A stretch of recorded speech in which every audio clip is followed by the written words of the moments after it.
Welcome back, BarberTme Buzz. What's today? 2/20/22. Again, our last one was on 2/2/22. Something about that. Four. I'll leave that alone.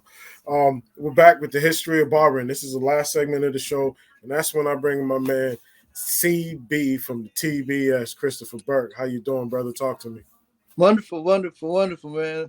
I'm ready. I'm ready. You know, I like to end the show and give everybody a little bit of history before we get out of here. So I Yes, want you sir.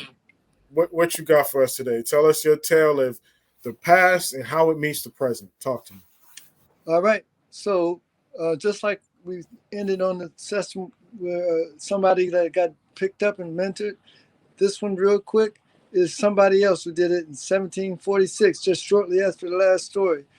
Came in overseas and got the same opportunity from Caesar that we talked about last time. So, in real short, same thing. He got picked up as an indentured slave, which is what we talked about before. He's an Irish teenager though this time, not so young, and everything that he did was very similar. For example, George Washington was preparing to retire from presidency, and he came in there and he sat down with our guy Cotton. He wrote to Stuart in a letter evaluating what his slaves had appropriate for employment as personal servants.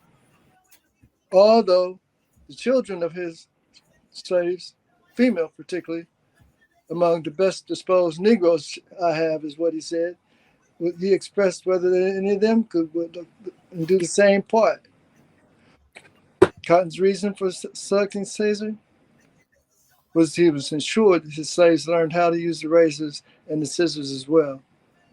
So Barber Caesar went following the death of his master, and he was told all over again. 30 years later of working as a slave barber, he had the opportunity to learn the white society in which he had landed, and jobs such as barbering allowed slaves a rare chance of cross-section of the white community, giving them the chance to learn Anglo-American culture with white psyche. After working meals over Caesar, he became to know well-worn Virginarians, British immigrants, household slaves who learned at Cotton's household, while simple fact of living in an urban environment dramatically increasing his exposure to the wider world. And so to finish this really, and I'd like to take it to something that most people have already seen, and that is this movie, Django.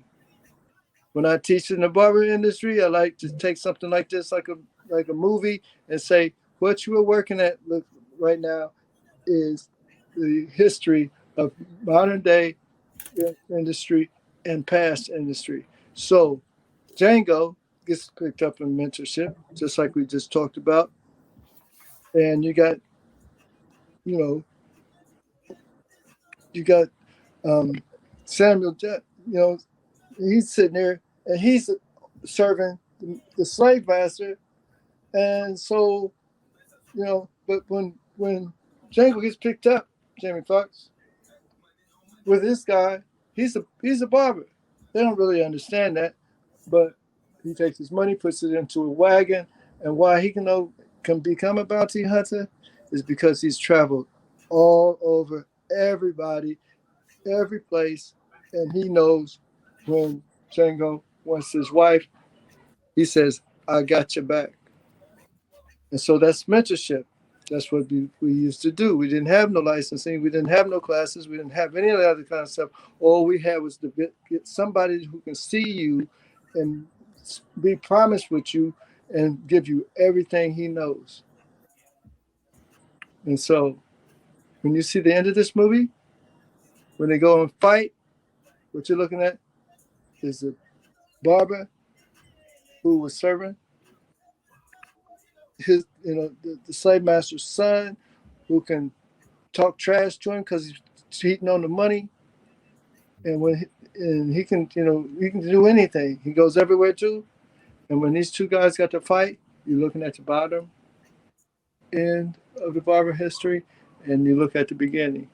And when Django wins, he gets his wife, and that's like the change agents that we need to be in the industry. When we see something that we can grow and change, we need to step up and become heroes. You And already that's know how I feel about that. You know, right. you know, MMA you is know what this really journey this. is. Yep. Change agents. Yeah, yeah. Yep, You but know no, how I feel about it. you already know how I feel about that. But CB, Yes, thank you sir. for another week, man. We're gonna wrap this one up. Bring CB back up. Why y'all don't take my guy? Bring you back in. Bring me back in. We're gonna wrap this up. You know how we always salute it. We do the barber time all the time. But next show, we're gonna do things a little bit differently. I want to get you in there, get you more impactful, and let the people really know about the real CB. Get the Chronicles of Chris coming soon to a TV near you. All right, this is the Barber Time Buzz. I'm your host Ian Davis. That was my man Christopher Burke. I want to thank Wall Cuts for showing up early. I still want to thank Chris Burke from Canada from last week for being our first international guest. Um, we're doing this live from the HQ. We're in Boston. This is some real stuff. We've built the network from scratch, so we're gonna have some hiccups along the way. But you bet your ass we coming. Barber time all the time. Be good. Praise God. Love y'all.